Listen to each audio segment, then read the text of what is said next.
Hello friends, this is Dharmendra and welcome to Divyan family. दोस्तों, आज हम cell the unit of life chapter का दूसरा वीडियो स्टार्ट करने जा रहे हैं। पहले वीडियो में हमने क्या बताया था, सबसे पहले मैं आपको वो रिवाइज करा देता हूं। उसके बाद आज हम सेकंड वीडियो में क्या पढ़ने वाले हैं वो बताता हूं। सबसे पहले हमने जो सेल वाले में पढ़ा था, हमने आपको साइटो का मतलब बताया था। दोस्तों, साइटो का मतलब होता है सेल।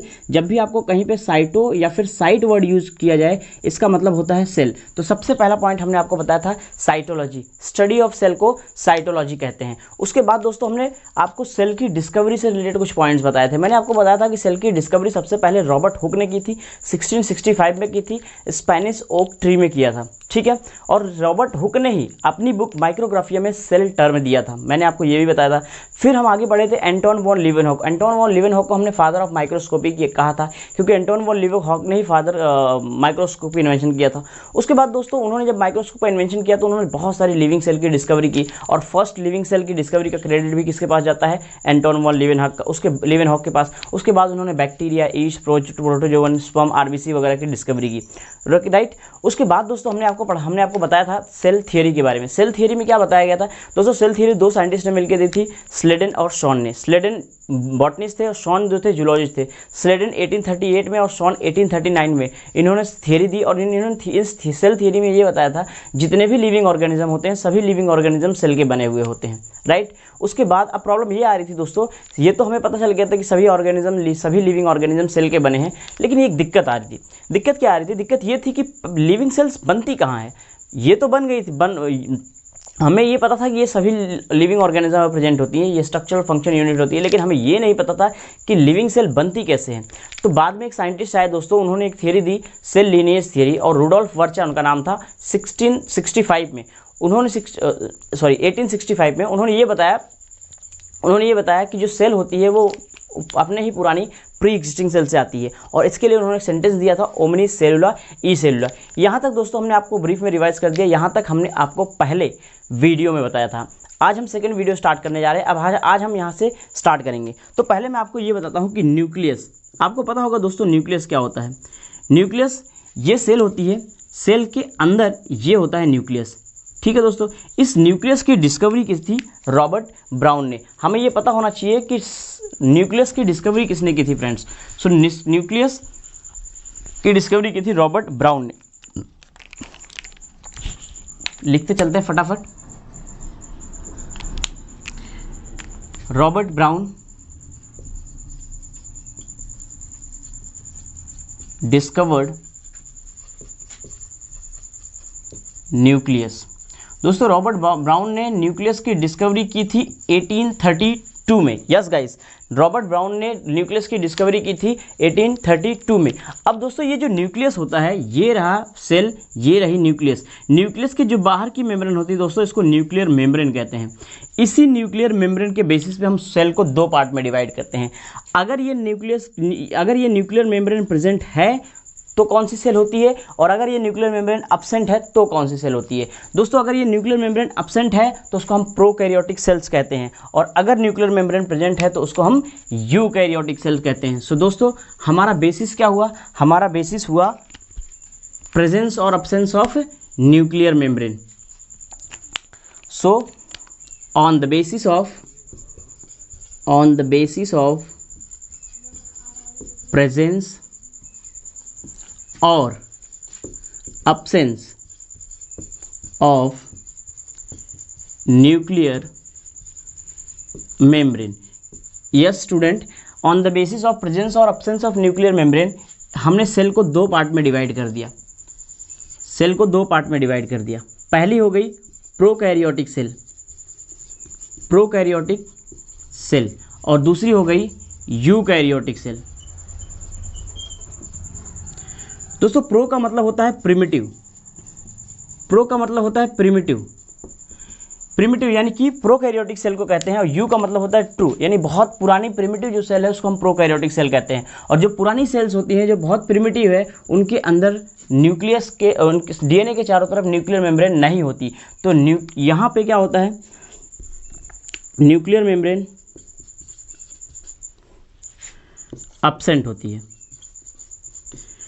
यहाँ पे nuclear membrane surrounds the DNA.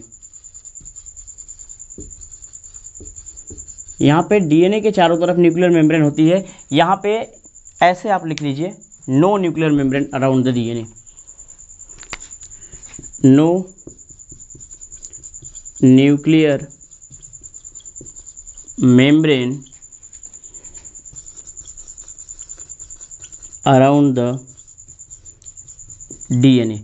दोस्तों न्यूक्लियर मेम्ब्रेन डीएनए के चारों तरफ नहीं होता, यानी कि यहाँ पे DNA lies naked in cytoplasm. Yes students, यहाँ पे जो डीएनए होता है वो डीएनए जो होता है वो साइटोप्लाज्म में नेकेड पड़ा होता है, जो कि यहाँ पे न्यूक्लियर मेम्ब्रेन होती है। Nuclear membrane surrounds the DNA. अगर हम इसके एग्जांपल्स की बात करें दोस्तों, तो इसका जो एग्जांपल होता है इसमें पूरे के पूरे मोनेरा वाले आ जाते हैं, यानी कि बैक्टीरिया। आप इसमें यू बैक्टीरिया भी लिख सकते हैं, साइनो बैक्टीरिया भी लिख सकते हैं, आर्की बैक्टीरिया भी लिख सकते हैं, माइकोप्लाज्मा भी लिख सकते हैं। तो सभी के सभी मोनेरन्स इसमें आ जाते हैं। अगर हम बात करें यूकैरियोटिक सेल की, तो दोस्तों इसमें प्रोटिस्टा, फंजाई, प्लांटी और एनिमेलिया, ये सभी के सभी मेंबर्स किसमें आते हैं? यूकैरियोटिक सेल में आते हैं। तो दोस्तों हमने न्यूक्लियस की डिस्कवरी के बारे में आपको बता दिया कि न्यूक्लियस की डिस्कवरी कब हुई थी, किसने की थी, और हमने आपको दो तरह की सेल्स बता दिया। सेल कौन कौन सी होती है? एक होती है प्रोकैरियोटिक सेल और दूसरी होती है यूकैरियोटिक सेल। अब दोस्तों हम साइज ऑफ सेल के बारे में आपको बताने जा रहे हैं। सेल का साइज ध्यान से देखते चलिए। कॉन्सेप्ट अगर आपका क्लियर है तो आपको हर एक बात बहुत अच्छे से समझ में आएगी। अब दोस्तों हम पढ़ने जा रहे हैं साइज ऑफ सेल के बारे में।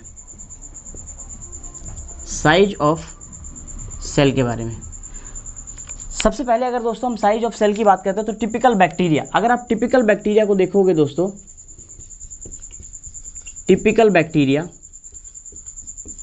बैक्टीरिया का जो साइज होता है वो 1 to 2 माइक्रोमीटर होता है। और अगर आप इसी की जगह टिपिकल बैक्टीरिया की जगह टिपिकल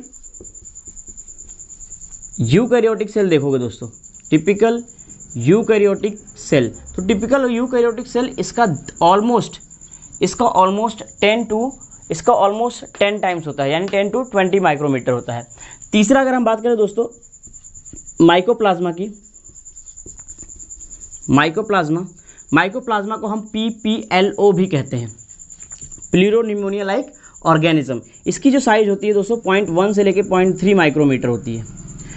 और अगर हम एक और साइज देखें, जो वायरसेस, जिसको हम वायरसेस कहते हैं, इनकी साइज 0.02 से लेके 0.2 माइक्रोमीटर होती है। ठीक है दोस्तों, ये सेल के बारे में, सेल के साइज के बारे में हमने आपको बता दिया। अब सेल के साइज के बाद हम आपको कुछ स्मॉलेस्ट और लार्जेस्ट सेल भी इसी के अंदर बताते हैं। अगर हम दोस्तों स्मॉलेस्ट सेल की बात करें, तो स्मॉलेस्ट सेल होता है दोस्तों mycoplasma, PPLO, pleuropneumonia like organism. अगर आपसे कभी भी स्मॉलेस्ट सेल पूछा जाए तो वो होता है माइकोप्लाज्मा। लेकिन एक चीज़ यहाँ पे ध्यान रखना दोस्तों, ये आपसे मेंशन कर दिया, कभी मेंशन कर देते हैं, माइकोप्लाज्मा जो होता है वो विदाउट सेल वॉल होता है, यानी इसके पास सेल वॉल नहीं होती। सो ध्यान रखना, विदाउट सेल वॉल अगर आपसे स्मॉलेस्ट सेल पूछी जाए तो कौन सी होती है? माइकोप्लाज्मा। अगर आपसे लार्जेस्ट प्लांट सेल पूछा जाए, तो दोस्तों लार्जेस्ट प्लांट सेल होती है एसिटाबुलेरिया। एसिटाबुलेरिया एक तरह की यूनिसेलुलर ग्रीन एल्गी है और ये लार्जेस्ट प्लांट सेल होती है। एक और अगर हम देखें लार्जेस्ट एनिमल सेल के बारे में देखें दोस्तों, लार्जेस्ट एनिमल सेल, अगर हम लार्जेस्ट एनिमल सेल के बारे में देखते हैं दोस्तों, लार्जेस्ट एनिमल सेल होती है ऑस्ट्रिच की एग। यस, ऑस्ट्रिच की एग जो होती है वो लार्जेस्ट एनिमल सेल होती है। तो हमने आपको लार्जेस्ट प्लांट सेल बता दिया, लार्जेस्ट एनिमल सेल बता दिया। एक और लास्ट में हम देख लेते हैं longest cell of human body. ये भी आपसे कभी कभी क्वेश्चन पूछा जा सकता है, हमारे बॉडी की सबसे लॉन्गेस्ट सेल कौन सी होती है? Longest cell of human body, हमारे बॉडी की सबसे बड़ी सेल कौन सी होती है? न्यूरॉन्स होती है दोस्तों, जिसको हम नर्व सेल भी कहते हैं, नर्व सेल। दोस्तों इसको इन्फॉर्मेशन एक जगह से दूसरी जगह कैरी करना होता है, इसलिए ये लॉन्गेस्ट सेल होती है हमारे बॉडी की।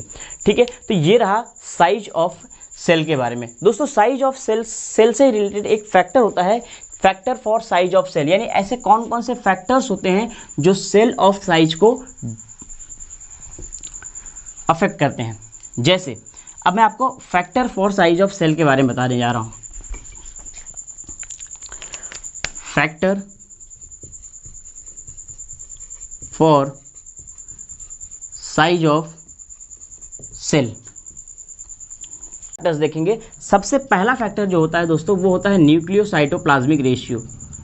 Nucleocytoplasmic ratio, nucleocytoplasmic ratio. दोस्तों अगर न्यूक्लियस और साइटोप्लाज्म का रेशियो अगर डिस्टर्बेंस होगा तो सेल अपना एग्जिस्टेंस लॉस कर देती है, यानी सेल डिवाइड कर जाती है। तो न्यूक्लियोसाइटोप्लाज्मिक रेशियो को हमें मेंटेन करना रहेगा। दूसरी surface area to volume ratio. Surface area to volume ratio, दोस्तों ये surface area to volume ratio भी सेल का जो साइज होता है उसको अफेक्ट करता है। कैसे अफेक्ट करता है अभी इसको हम डिटेल में देखेंगे। इसमें एक तीसरा पॉइंट मैं आपको बता देता हूं, रेट ऑफ मेटाबॉलिज्म। तीसरा जो इंपॉर्टेंट पॉइंट है दोस्तों वो है rate of metabolism. Rate of metabolism, so rate of metabolism भी सेल की साइज को अफेक्ट करता है, राइट। अब मैं आपको यहाँ पे surface area to volume ratio जो हमने लिखा है, surface area to volume ratio को एक बार हम डिटेल में आपको समझाने की कोशिश करते हैं कि ये surface area to volume ratio कैसे सेल की साइज को अफेक्ट करता है। देखो इसके लिए हम दो केस लेते हैं दोस्तों। मान लीजिए ये केस 1 है और ये केस 2 है। ध्यान से समझते चलिएगा। हम एक कोई हेक्सागोनल सेल ले लेते हैं। हम यहाँ क्या करेंगे दोस्तों, इस सेल की साइज को इंक्रीज करेंगे। सबसे पहले अगर हम इसकी साइज 1 सेंटीमीटर ले लेते हैं, इसका जो लेंथ है 1 सेंटीमीटर ले लेते हैं, तो अगर हम एरिया निकालेंगे दोस्तों तो area L into B into 6 आ जाएगा, क्योंकि यहाँ पे 6 साइड्स है और एरिया क्या होता है L इंटू बी। तो दोस्तों ये आ जाएगा 1 into 1 into 6, that means 6 centimetre square. इस सेल का केस 1 में एरिया आ गया 6 सेंटीमीटर स्क्वायर। अगर हम दोस्तों उसका वॉल्यूम निकालें, अगर इसका हम वॉल्यूम निकालें तो volume L into B into H आएगा दोस्तों 1 इंटू 1 इंटू 1, दैट मीन्स 1। अगर हम एरिया रेस टू वॉल्यूम निकालें दोस्तों तो एरिया रेस टू वॉल्यूम आएगा 6:1। ये पहले केस का कंडीशन है। अगर हम सेकंड केस की बात करते हैं दोस्तों, हमने सेल की साइज को इंक्रीज करके 2 सेंटीमीटर कर दिया, यानी हमने लेंथ को 2 सेंटीमीटर ले लिया। अब अगर हम इसका एरिया निकालें, अगर एरिया निकालेंगे दोस्तों L इंटू बी इंटू 6 आएगा, दैट मीन्स 2 इंटू 2 इंटू 6 आएगा, 2 2 जा 4 6 जा 24 सेंटीमीटर स्क्वायर आएगा, यहाँ पे सेंटीमीटर क्यूब आएगा। अगर हम वॉल्यूम की बात करें दोस्तों तो वॉल्यूम क्या होता है L into B into H, और अगर इसका वॉल्यूम देखें तो इसका volume 2 into 2 into 2, that means 2 2 जा 4 2 जा 8, सो 8 सेंटीमीटर क्यूब। ये आ गया सेकंड केस का एरिया और वॉल्यूम। और अगर हम एरिया रेस टू वॉल्यूम का रेशियो निकालें तो दोस्तों आएगा 24:8। इसको भी अगर हम सिंप्लीफाई करें तो 8 3 जा 24, 3:1। अब आप ध्यान से देखिए इस दोनों सेल में हुआ क्या है दोस्तों। जैसे ही हमने सेल की साइज को इंक्रीज किया, देखो ध्यान से 6:1 था 3:1 हो गया, 6:1 था 3:1 हो गया, यानी कि surface area to volume ratio इसका डिक्रीज हो गया। दोस्तों हमें surface area ratio to volume को डिक्रीज नहीं करना है, हमें surface area ratio to volume को मेंटेन करके रखना है। और अगर हमें surface area ratio to volume को मेंटेन करना है तो हम सेल की साइज को इंक्रीज नहीं कर सकते। इसलिए ये भी एक रीजन है दोस्तों कि सेल बड़ी क्यों होती है, सेल बड़ी क्यों नहीं होती है, छोटी क्यों होती है, क्योंकि surface area ratio to volume को हम डिक्रीज नहीं कर सकते। तो ये हमने आपको surface area ratio to volume जो था उसको डिटेल में समझा दिया कि कैसे ये अफेक्ट करता है सेल ऑफ साइज के बारे में। अब दोस्तों एक चीज़ और बचा है, सेल का शेप क्या होता है। तो सेल के शेप के बारे में हम स्टडी करने जा रहे हैं, शेप ऑफ सेल स्टडी करने जा रहे हैं। शेप ऑफ सेल में देखिए, शेप ऑफ सेल, दोस्तों ये जो शेप ऑफ सेल्स है एनसीईआरटी में दिया हुआ है, आपको ये शेप पता होना चाहिए। सबसे पहले हम शेप में बात करते हैं आरबीसी की। दोस्तों अगर हम आरबीसी की बात करें, आरबीसी राउंड होती है एंड बाइकॉनकेव होती है, राउंड होती है और बाइकॉनकेव होती है ना। अब दो क्वेश्चन ये भी आता है, राउंड भी होती है बाइकॉनकेव भी होती है। कैसे?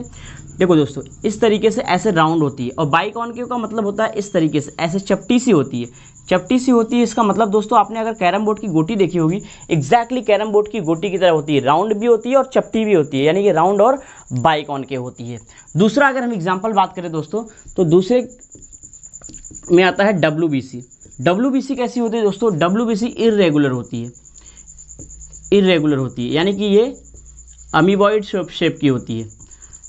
एक्चुअली क्या होता है दोस्तों, WBC को बैक्टीरिया वगैरह को पकड़ना रहता है, तो ये शेप इसका फिक्स नहीं होता, इसका शेप इस तरीके से होता है दोस्तों, इस तरीके से इर्रेगुलर शेप की होती है WBC, राइट।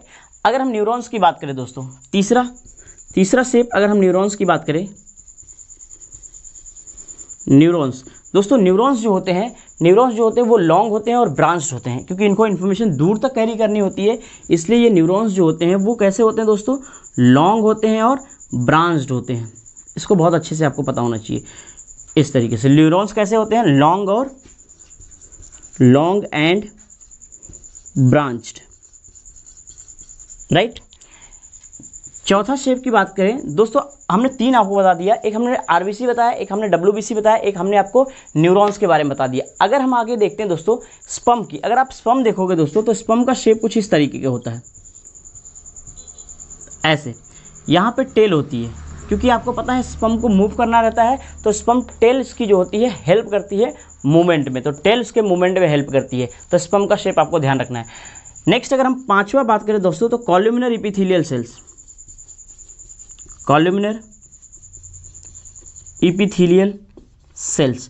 दोस्तों कॉलुमिनर इपिथेलियल सेल्स कैसी होती है, ये भी हमें बहुत अच्छे से पता होना चाहिए, क्योंकि ये हमारे NCERT में गिवन है। तो कॉलुमिनर इपिथेलियल सेल्स दोस्तों लॉन्ग और नैरो होती है। कैसी होती है, लॉन्ग एंड नैरो, इस तरीके से होती है दोस्तों। इधर मैं बना दे रहा हूँ, ऐसे लॉन्ग होती है और नैरो होती है, इस तरीके का शेप होता है कॉलुमिनर इपिथेलियल सेल्स। कॉलुमिनर इपिथेलियल सेल्स के बाद मैं आपको बताता हूँ दोस्तों ट्रैकिड्स की। ट्रैकिड कैसे होते हैं, ट्रैकिड्स जो होते हैं दोस्तों वो इलोंगेटेड होते हैं, आपने देखा होगा इस तरीके का स्ट्रक्चर बनता है ट्रैकिड्स का, ऐसे, ये ऐसे ट्रैकिड्स होते हैं। ट्रैकिड्स कैसे होते हैं, इलोंगेटेड होते हैं। और एक और लास्ट में आपको बताता हूँ मीजोफिल सेल्स दोस्तों। मीजोफिल सेल्स जो होती है, यहाँ पे ही लिख दे रहा हूँ मैं, मीजोफिल सेल्स